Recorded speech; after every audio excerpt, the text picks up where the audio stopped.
Hello guys and welcome back to Car Obsession. So as we know, the Ford Fiesta is dead, rest in peace. So if you're looking for a Supermini, what should you buy instead? Well, you could have a look at this, the brand new updated Mazda2 Hybrid. There's a good chance you're looking at this car and thinking, hang on, that's a Toyota Yaris. You would be correct, the hybrid version of the Mazda 2 uses the Yaris Hybrid platform and running gear. Having said that, look carefully and you will see Mazda has updated the styling to help set it aside a little from its Toyota stablemate. Predictably, you'll find the same powertrain under the bonnet as the Yaris. It's a 1.5 litre 3-cylinder petrol coupled with a 59 kilowatt electric motor, which together offer 116 horsepower, 120 Newton meters of torque, mated to an e-CVT gearbox.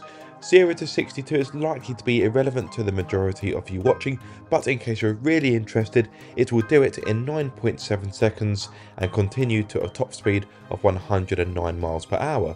What you're more likely to be interested in though is of course fuel economy, so let's cut to in-car Aaron to give you the lowdown. In this car you can expect up to 67.3 mpg and 97 grams per kilometre of CO2, but if you go for a lower spec Mazda 2 Hybrid with smaller alloys, the MPG actually rises to almost 75 mpg and the CO2 emissions drop down to 87 grams per kilometre, if my memory is correct. This is the Homura trim level, and you know it's that because it has the black alloys and the black door mirrors. Anyway, drive, let's do that.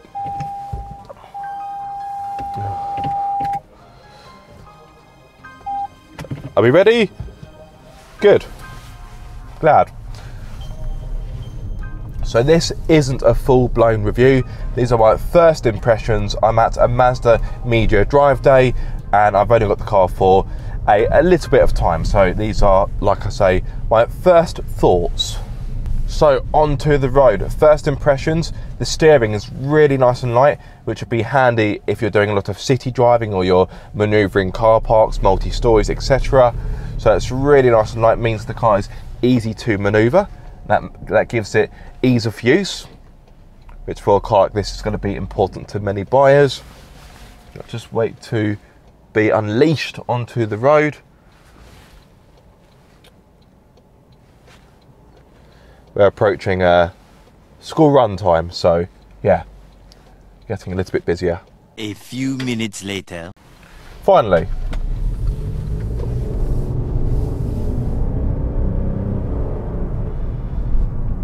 So with it being a 3-cylinder petrol, you do get the typical distinct 3-cylinder noise, which some people don't like. I don't mind it. It's got a nice kind of growl to it. No, I'm a real engine, I promise.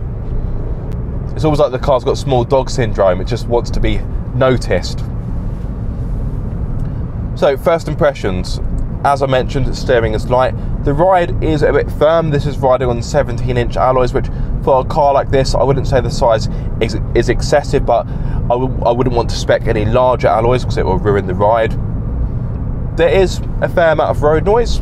But having said that, I have just stepped out of the CX-60, which was extremely refined. It was lovely. So this is a different price point, and you have to expect that the refinement won't be as high because of the type of car it is and the price point. Pretty responsive from the get-go. You do have a choice of drive mode, so you have, what do we have actually? So we have power, eco, or just normal. Let's go with power, the Jeremy Clarkson mode.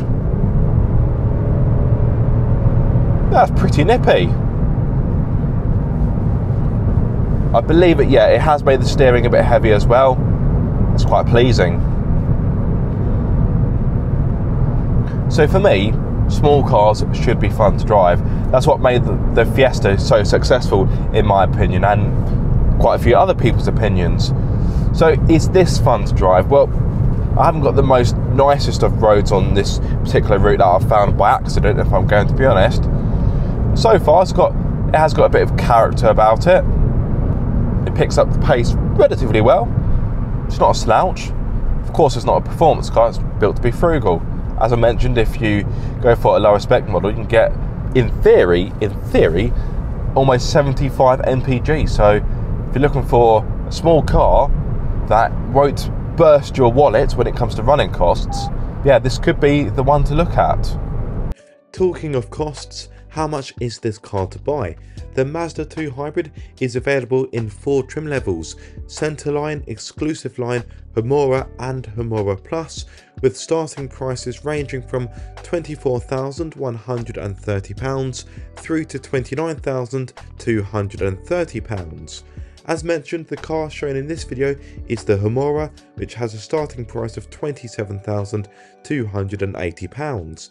Standard features include 17-inch alloys, black accents to the exterior, LED lights, wireless phone charging, front sport seats, dual zone climate control, keyless entry, reversing camera, and 9-inch touchscreen with Android Auto and Apple CarPlay.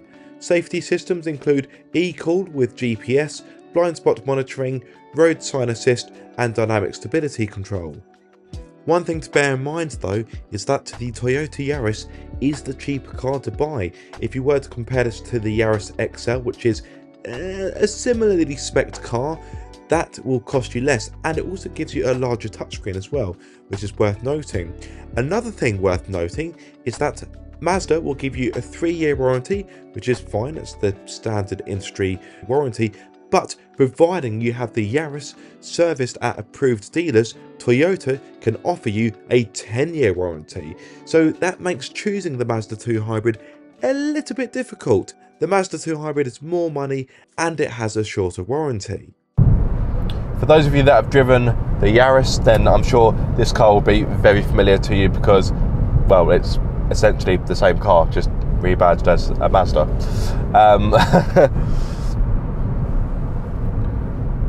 But that's not necessarily a bad thing. Toyota are a very good company. They certainly know what they're doing. So if you're going to use anyone's homework, surely Toyota is one of the companies you're going to use. Steering is nice and responsive.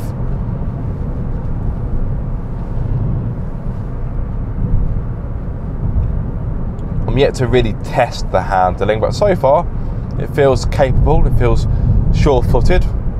As I said earlier though, this is likely to be a car mostly for town driving, and I think this car will succeed in that. Decent driving position. I would probably, if I were to choose, be sat a little bit lower. Let's see if I can do that. No, I can't. The seat is set to its lowest, but that's my own personal preference. Even with the seat set to its lowest, you've still got quite a good view of the road. As touched upon visibility, you have an auto-dimming rear view mirror, which is a nice touch. It means we won't get dazzled by the majority of cars that now have LED headlights at night. Rear window isn't the biggest, but I can see through it just fine. Over the shoulder, yeah, no problems. Visibility is good. You do have a reversing camera to help you out in parking situations, but it's a relatively small car, so I'm pretty sure you'll be okay. Now, although the look is still very similar to a Yaris, I do quite like the look of this car. This blue, by the way, is lovely. It reminds me of Seat's Mystery Blue, quite a similar colour. I'd say this one's got maybe a slight more of a purple tinge to it, but yeah, it's a nice colour. It's contrasted really nicely by the black alloys and the black door mirrors and a little cheeky spoiler. With this being a hybrid, when the time is right and when it's appropriate, the car will slip into EV mode like it has done now, which will help with economy and make the car more efficient. You do actually have an EV only mode, which I can't use because the hybrid battery is too low. But really and truly, the EV mode is only going to be for short distances. It's not, for example, a completely different car, but it's not, for example, like the Ford Kuga, whereby you can drive that up to 35 miles in EV alone. Well, that's the plug-in hybrid, of course. But this will be handy for little short bursts around town where the car is able to go into EV only mode and therefore save you a few pennies, and of course it will help to clean the air. On a more negative, maybe somewhat nitpicky topic, the interior, it isn't what you'd call enticing. I know it's a cheaper car, but this is a higher spec version, and if I'm honest, Mazda, the interior is a little bit disappointing. The black roof lining doesn't help either. Okay, it maybe gives the car a bit more of a sporty feeling, but it makes the interior feel like you're a bit hemmed in. It shrinks the cabin, and it does make the inside of this car feel somewhat smaller. It's still very dark. You've got a slight splash of silver down here near the gear selector, but other than that, there's not much in the way of pizzazz. Like the GI Yaris I drove some time ago, I can't believe I'm putting that in the same sentence as this, but this is essentially a Yaris after all. Like the GI Yaris, you have the same visibility problem, whereby you've got quite a small window to look through the top of the touchscreen and the bottom of the rear view mirror. It's almost like a letterbox. Does it cause any dangerous situations? No, it just feels like a large section, well, not a relatively large section of the windscreen has been taken away from you. But again, that is a little bit nitpicky. Going back to the interior though, it would be nice to have maybe a bit more design, just a bit more thought into it. I suppose really Mazda are limited by the fact that they're not using their platform. They're using a Toyota platform, and there's only so much they can do with the internal materials, switch gear and so forth.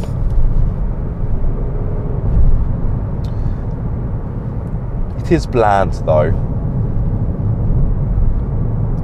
A bit boring. Okay, let's balance that out with some positives. The seats are comfortable, they're nice and squidgy, nice and foamy, quite dense. I like that. Relatively supportive on the bolsters as well. It means that if you want to have a bit more of an exuberant drive, you won't be chucked out when you go round a corner. When it comes to space, the Mazda2 Hybrid offers a boot of 286 litres, which as you would expect is the same as the Yaris, but smaller than rivals such as the Volkswagen Polo, Honda Jazz and Renault Clio. Space in the back is what you would expect from a Supermini, i.e. tighter for taller adults. I'm 6'2" by the way, but for occasional use and for children you shouldn't have any problems. Having said that, if you want more space in your Supermini, I'd recommend the Seat Ibiza, the Volkswagen Polo or the Honda Jazz. Although I mentioned the low speed ride was quite firm, once you get it up to speed, the ride does improve. In fact, I kind of forgot about the firmness of the ride whilst I've been driving down here. Once you hit higher speeds, the suspension kind of sorts itself out a little bit. I know that's a very technical way of putting it. Yeah, it sorts itself out. Yeah. I do have a degree in engineering, I'll have you know. I don't, I just made that up. So I'm back at base, which for today for Mazda UK is Bicester Heritage, and it's time for me to conclude. So if you're mourning the loss of the Fiesta and you're looking for a brand new Supermini, should this be on your shopping list? Well, if you're looking for something that is capable and is good on fuel, then I'd say yes. One thing I will say is that it's not quite as fun to drive as the Fiesta, and it hasn't quite got the same feel-good factor. But I'm sure for some of you that you're not going to be too concerned about that, are you? So if you have enjoyed this video or found it useful, be sure to like, comment and subscribe. If you are subscribed, don't forget to click the bell icon so you get notified every time I make a video. Let me just get this reversed in. Lovely. But until the next time guys, be sure to keep up the car obsession.